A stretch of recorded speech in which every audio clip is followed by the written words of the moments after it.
You're listening to the Yin and Yang Show, a marketing and sales conversation providing strategic and tactical advice about inbound sales and marketing. And now, here are your hosts, Lindsay Kelly and Brian Signorelli. Well, hey there. How's everybody doing this week? Welcome to the Yin and Yang Show. Thanks for joining us again for another fun-filled week. I'm Lindsay Kelly. I am the marketing arm of our podcast here today, joined by my buddy, Brian Signorelli. Hey, good morning, Lindsay. How you doing? I'm good. You have a call. Should you take it? No, I'm sorry about that. That's all right. HubSpot business must go on. Yeah, someone's buzzing my my home. So nice. They just have to wait and come back later. We got a podcast going on here. We got a live podcast going on right now. Yep, exactly. So I'm from Prospect Builder. We're an inbound marketing agency, and Brian's with HubSpot. And together we talk about inbound marketing goodness. And so this week we're going to actually throw something fun and new into the mix. We're going to talk about our favorite thing that we have learned or read about in the world of inbound for this week. So I will start because ladies first. And I'm already done. Absolutely. So we had our virtual hug this week. And for those of you who aren't familiar with a hug, it's a HubSpot user group. And typically they're located across the country. Actually, they're across the globe. And there are so many now, I've lost count. There's hundreds. And for instance, I was involved in one when I lived in Baltimore with the folks over at Groove. They hosted it. People came in. It was usually in the evenings, and they had an inbound marketing presentation of some sort. So it might be, here's what a buyer's journey looks like. It's kind of just like, a nice presentation, a chance for everybody who is using HubSpot or thinking about using HubSpot to come and experience the community that is HubSpot. And I'm involved in the Boca Hug up here, which is going to turn into the West, down here. I'm down. I'm warm. I'm where it's warm. And the Boca... Yeah. As usual. Hey, we have a cold front. It's in the 60s. Oh, God, cold. Yeah. Mm-hmm. I know, right? Right, yeah. I know. Let me get my violin out from under my desk here so I can play it for you. I know. I almost had to put real shoes on today instead of flip-flops. So...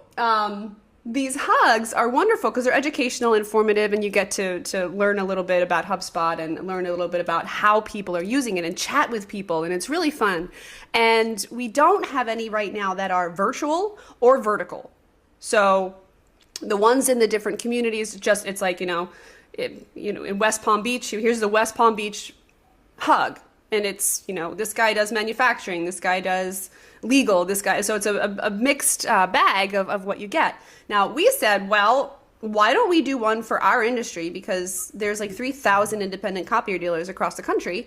And why don't we just start one that kind of is geared towards them? So it's the vertical and virtual HubSpot user group, the V-Hug. And we were thrilled this week. We had Angela Hicks join us. I think you know Angela. I do. She's awesome.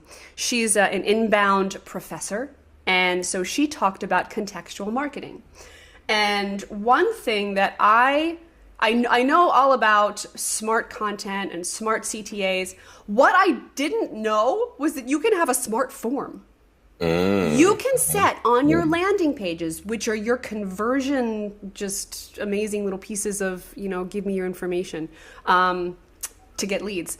You can actually have it react in a smart way, not just at the form field level where I know you can swap out, okay, we already have their name, they've already filled this out before, let's ask them for something else like their company URL. No, you can actually say, I wanted a completely different form to show up for this person.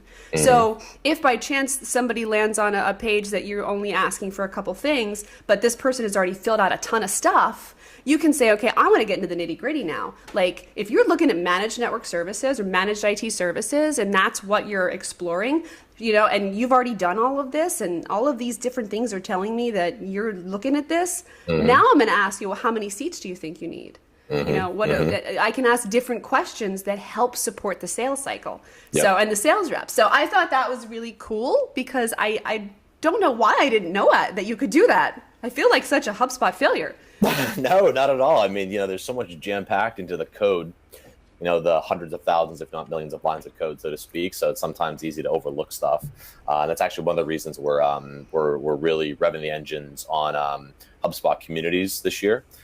which is basically all kind of user-led and like expert-defined support forums. So it's taking, all the brilliant people around the world, whether they're agency partners like Prospect Builder, or whether they're customers, or whether they're just freelancers or whoever they are, they're able to basically answer user questions along the way and kind of point out new features, content, things like that. Interesting that you brought up the contextual marketing, because I think one of the best examples, in my opinion, of that contextual or smart form marketing is when you have a prospect versus a customer coming back to your website. So, for example, if you have a customer coming back, they may be searching for pieces of content. Like, just don't forget that like the marketing and the engagement and everything doesn't stop just because someone's a customer. And so you might have your customers coming back to your site, and for example, instead of showing them an ebook or something like that, or a webinar, you might want to display a call to action in place of that, to delight their account manager. Exactly. Yeah, or educate or something, Exactly. Or the other cool thing that I've seen, and HubSpot uses this. I don't know how many other websites I've seen this on, but I also can't say I've spent a ton of time searching through their websites for this.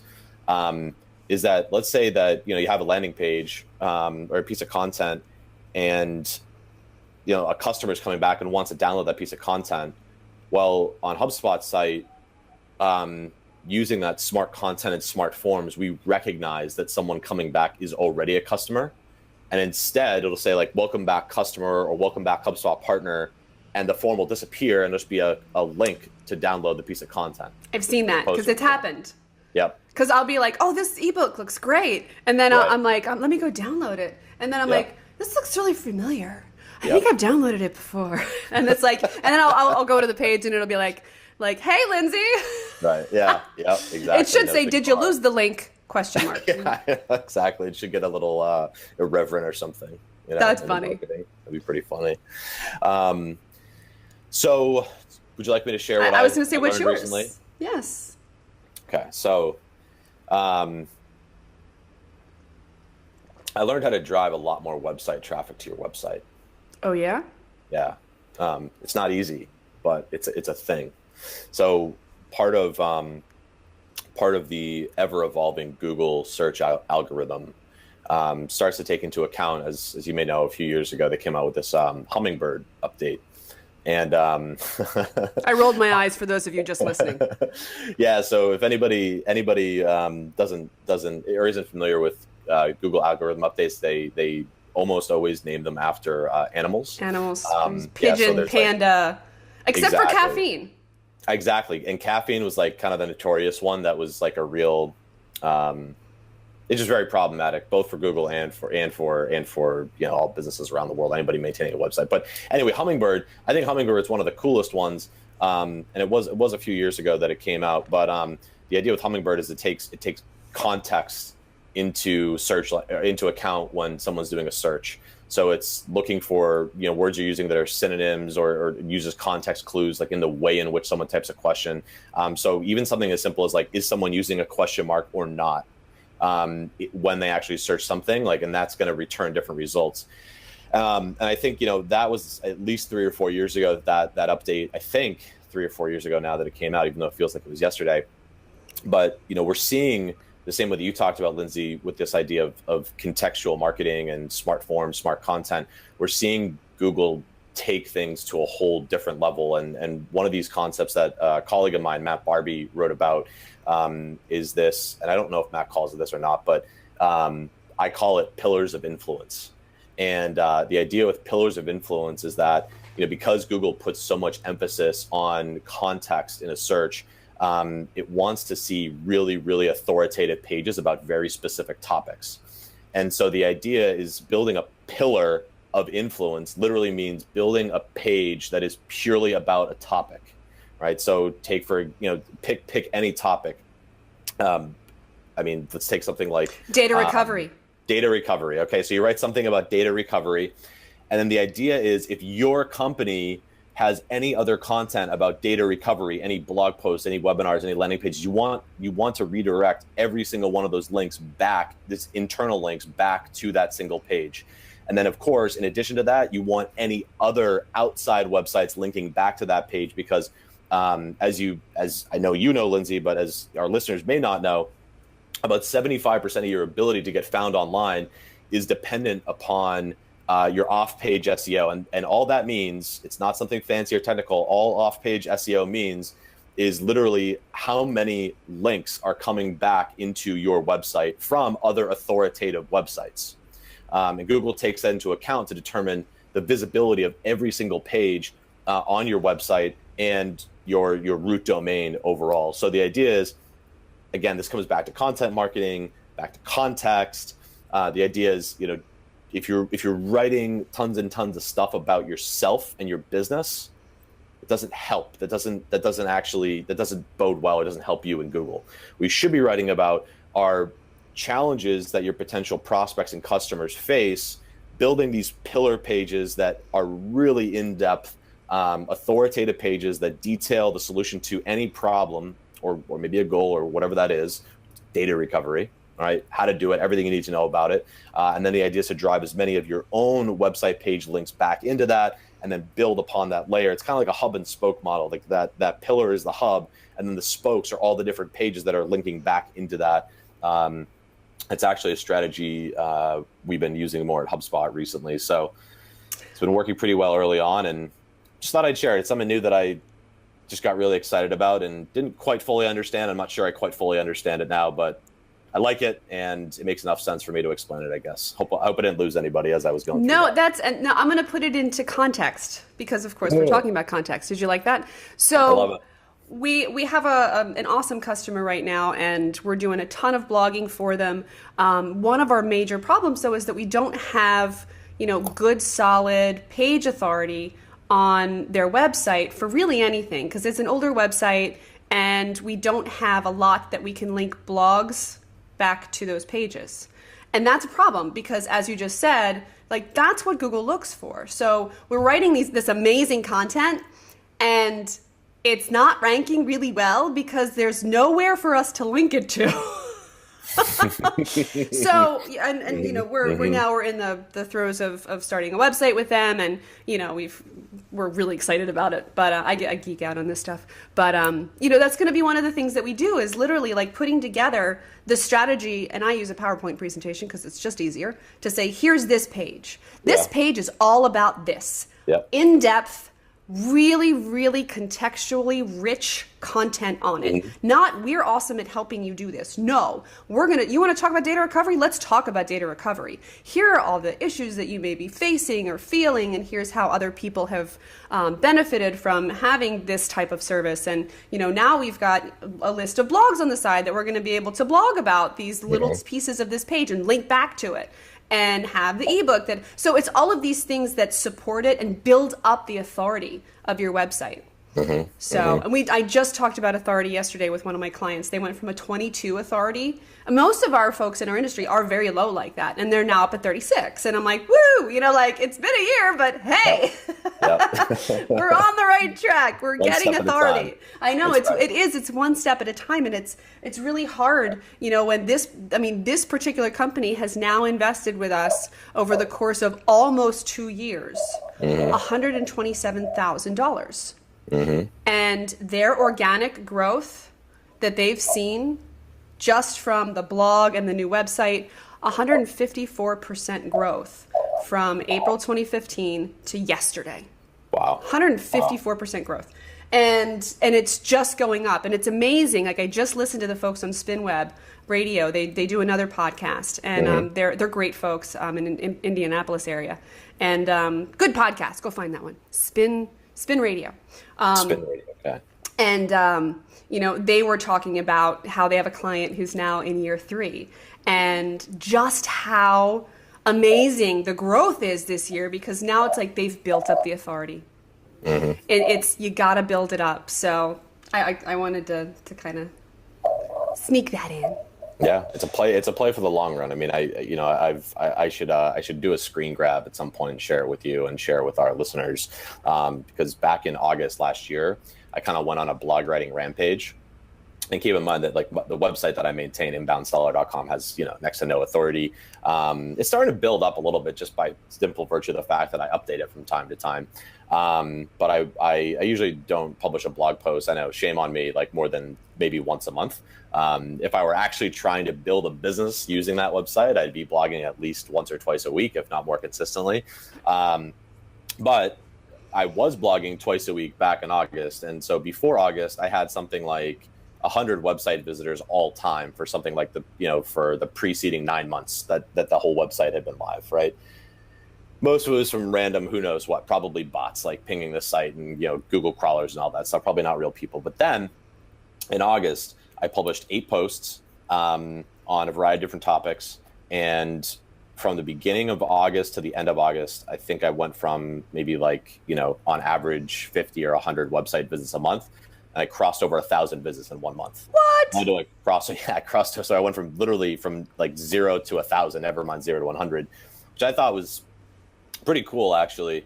And then on top of that, it wasn't just about website traffic. I also got, I think, about 40 or 50 new inbound leads through my website. And I think 4 or 5 of them reached out saying, hey, like, I see you do the sales consulting and coaching thing, you know, like, you know, are you interested in talking? We have a need for this, blah, blah, blah, blah, blah, right?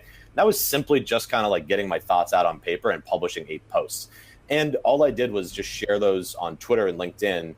I think each post I shared maybe once or twice each, and that was it. Just goes to show you the power of, you know, building up that authority. And then the back half of it is in September. I wrote 1 post, traffic dropped to 500. October, I think I wrote nothing. November, I wrote nothing. December, I wrote nothing, or maybe 1 post. My traffic is now back down to, I think, under 100 visits per month. Wow. So just because you write once, don't think that you're going to stay there. You only have people's interest and attention relative to the kind of frequency with which you're writing. Right. Yeah. So. And it's crazy. And that's why people are understanding now just how impactful inbound marketing can be, but you can't just do it once for a year or 2 and then think it's going to continue to grow. Right. This is a cultural shift. It's an extension of your sales and marketing teams and what they should be doing. And it's by no means a replacement, but yeah, I agree. So LinkedIn, I think you mentioned LinkedIn in there. Yeah. We're going to talk about LinkedIn today. Talk about LinkedIn. Well, did you know, I was actually just literally in the process of Googling some LinkedIn stats. I was kind of curious. We're going to talk about it a little bit today, and probably talk about it more in the future. You know that LinkedIn reports that there's 3 billion users worldwide that use LinkedIn? That's crazy. And did you know that they also report, and this is as of April 30th, 2016, they report 128 million users in the United States. Now, if we eliminate children and let's just say, I don't know, I don't want to say people that are retired, because so many people work until, you know, in their 70s and 80s, you know, these days, that maybe it's not a fair, you know, estimate to kind of say, all right, at the high end and low end of age, you know, let's block those parts of the population out. But I mean, that feels like kind of the entire working population to me. And that's close to it. That's a good point. However, what you need to find is the stats for how many people are active. Because people do create profiles. And I want to put that out there, because right now people are going, that doesn't mean that there's 128 million people using this all the time. And that is true. The very next stat below that. The very next stat below that, because I was thinking the same thing. It's like, oh, fake profiles, you know, I mean, if we're like kind of news jacking, it's like, oh, this is fake news. It's not fake news. LinkedIn also reports that of those 128 million users in the US, this is US only, 106 million are unique, coming back to LinkedIn at least once a month. There you go. So if that's a proxy, I mean, that's approximately like an 80-90% active user rate. Now, are they real? Are they fake?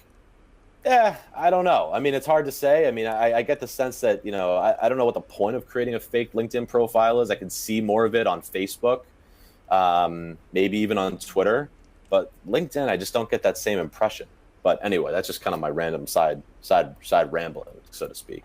Yeah, but those are all great stats and good points. And the other thing that needs to be brought to light right now is, yes, there are people who are on LinkedIn recruiting, and that's okay. Guess what? it used to be extremely heavy in that area, and I'm sure it still is. I used to get recruited all the time. However, I don't think I've gotten a job offer in a good 4 months. I'm like, no, I'm a partner. Like I own part of this business. I'm good. Thanks. I'm not going to go. But it's not just for recruiting. It's a place where business happens. I had a meeting yesterday with one of our clients, and we were reviewing social and what we have been able to do for them, sharing just through the company, and driving 2,000 visits over the course of the year, which doesn't sound like a lot, but it's 2,000 more than they had before, and the need for additional support from the sales team because there were contacts, no customers, but there were brand new contacts that did come through LinkedIn. So they arrived to LinkedIn, or they found an article posted on LinkedIn. They got back to the website, they filled something out, and we have their information to now nurture them. So very powerful tool, very powerful tool. I mean, I can tell you from my own perspective, the power of, one of the things we're going to talk about a little bit today is the long form content on LinkedIn and what that is, what it looks like, why even bother using it. So if you log into your LinkedIn profile, and odds are, I mean, according to LinkedIn, you're probably already on LinkedIn if you're listening to this podcast. But when you're logged into your profile, at least on the desktop, you'll see an option underneath your own kind of profile image that says write an article. And that's what we're talking about when we're referring to the long form LinkedIn content. It's really a mechanism for you to blog, tied directly to your own personal profile. Now you might be wondering, like, well, wait a second, like, isn't this show talking about blogging on our website and how important that is? And like, why would I write an article there as opposed to writing it on my website? Well, I think I can think of at least two reasons. The first is, depending on who you are, what your business is, how big or how small it is, blogging on your company's website is not always an option. As unfortunate or as crazy as that may sound to some people, some businesses still actually do not have a blog today. And if your business is one of them, then I would certainly be happy to speak with you and kind of, arm you with the tools and information and resources you might need to convince your team as to why blogging is a good idea and why you should have a blog on your website. But if your business doesn't have a blog, like, this is another mechanism for you to get out there and actually practice inbound marketing without it. The second is, even if your business does have a blog, they may have rules or requirements, or they may only allow certain people to write content. And so, if you work in sales, for example, right, and you want to write content, guess what? Like, you're not always going to get published. I've written tons of blog articles that have been rejected by the marketing team. Doesn't mean that I don't publish them and share them. And actually, there's a few, which I think are pretty good. Granted, I'm biased, but there's a few on my own LinkedIn profile that I wrote that really had no place on HubSpot's website. So, for example, one of them is called Why I Work at HubSpot. Now, I wrote that intentionally, not as a salesperson. Now, I wrote that as a sales manager. And for HubSpot to publish an article like that on its own website feels kind of very self-promoting. And even as I wrote it, I was kind of thinking, well, is this self-promoting? Is it not? But I was using it for the purpose of recruiting. So I wanted to give people visibility into, and I know we just said, well, look, it's not just for recruiting, but think about it. Like, as a sales manager, inbound marketing isn't limited just to sales and lead gen. It can also be directed toward, if you're inside, for example, inside sales manager, recruiting manager, you're going to want to write that content and actually be able to attract people into you. Now, there's other articles I've also written as a sales rep. I think I was a sales rep. I think one of them is called, like, the one lesson I learned from baseball that I apply to sales every day, or something like that, right? Another article that I wrote that was kind of like not exactly well written, or certainly not up to the standards that HubSpot might want for its blog. Is HubSpot's like intro, stats, 3 subsections, plus prescriptive guidance on what to do next, plus nice call to action to something, right? We'll cover that in another podcast. The anatomy of a blog post. Yeah, the anatomy of a blog post, the mechanics of a great blog post. And sometimes I don't feel like writing inside that box. Right. Sometimes I just want to get it out there. And I can tell you from experience that, writing articles like this, I had someone from Australia, his name's Jack Duran. who found some of these blog articles and is now a colleague of mine at HubSpot. He was so inspired like by some of this writing. He said, I just saw this, I had to apply. I want to be part of this team. That matters, right? I've also had plenty of prospects reach out to me and say, hey, or customers say, hey, I've been a customer for a couple of years now. What you shared was so useful, or just kind of reinvigorated me. Like, thank you for sharing this. And I've also had people reach out, from a sales perspective and close deals off of that as well. It's just something that starts a conversation, right? And so, from my perspective, leveraging that as a resource is important because, LinkedIn is obviously a very highly credible social media platform.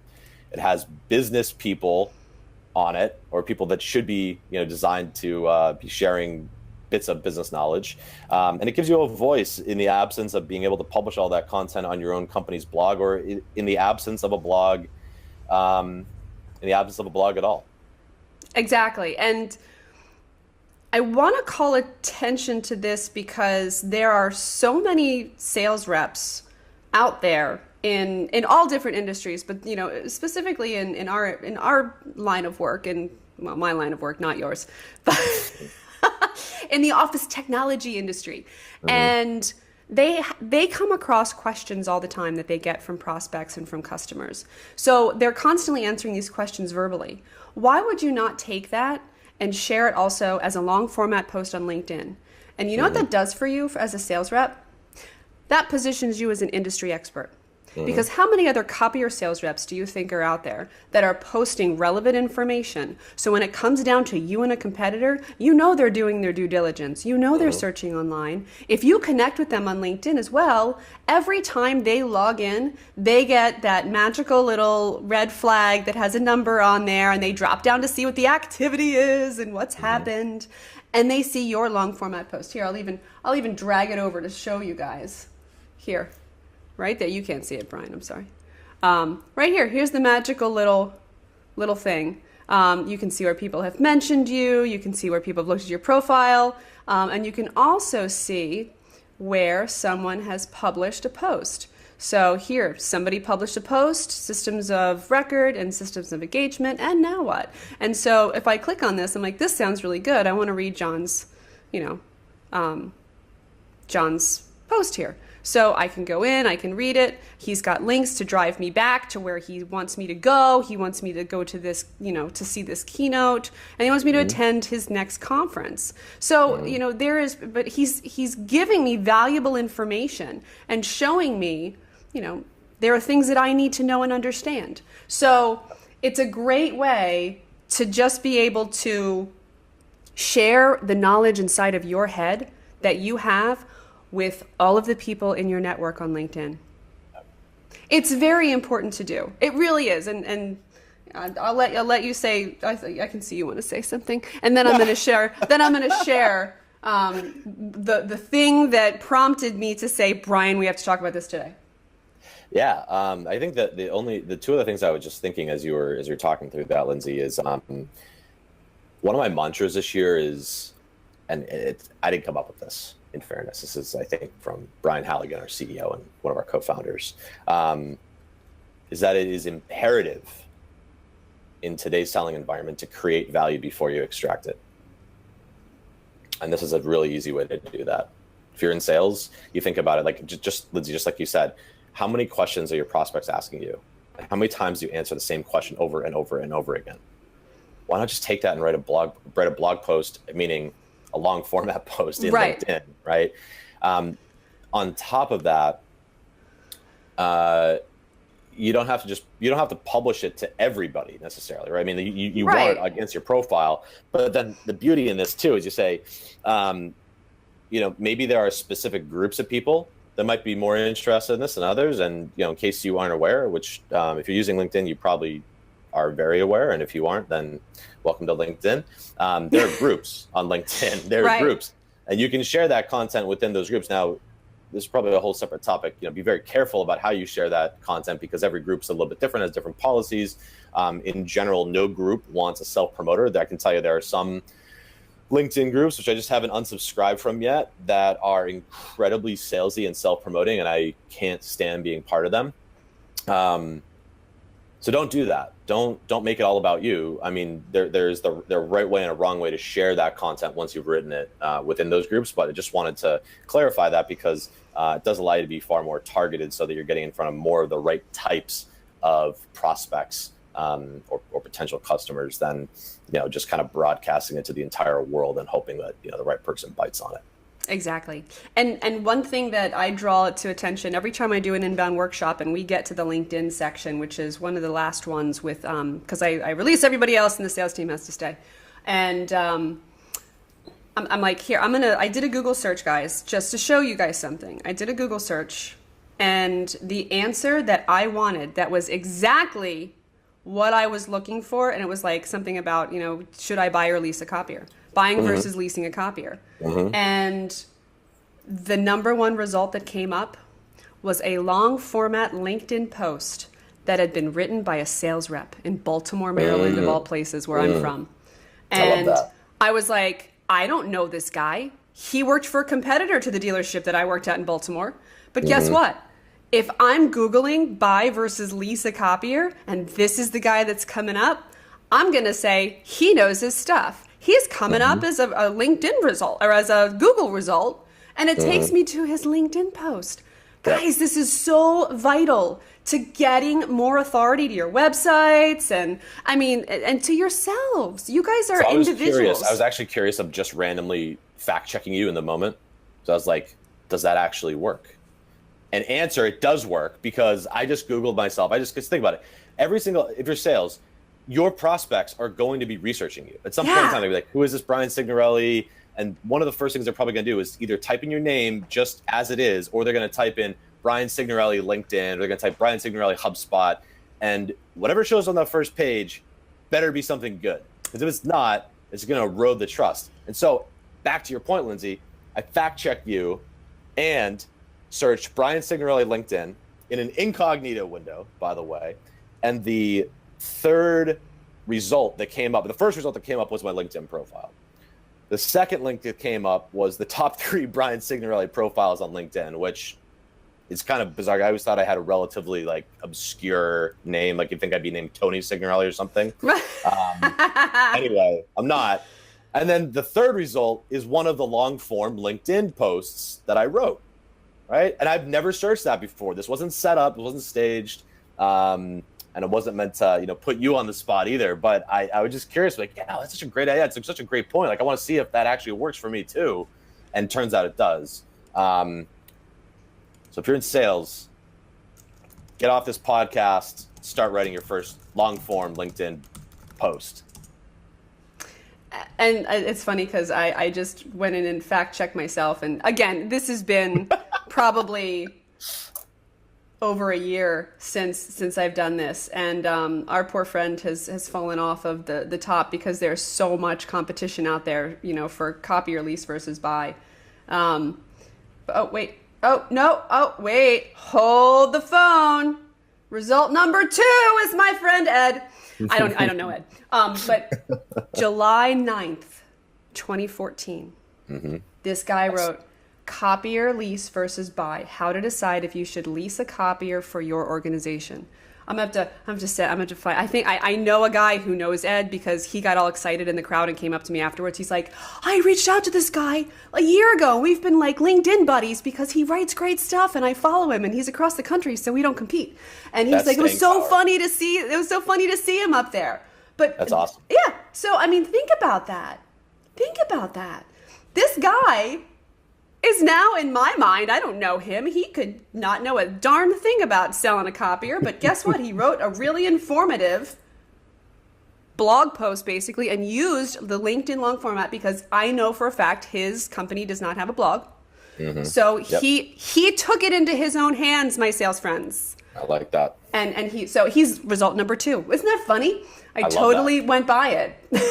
I think it's awesome. I think that it shows the staying power and just kind of reinforce and reiterates the exact point. We're literally doing random testing as the show is going. So I know, right? So this is awesome. So, there are a lot of reasons to do this, but here are some of the main ones. You're providing value to folks who are looking for help.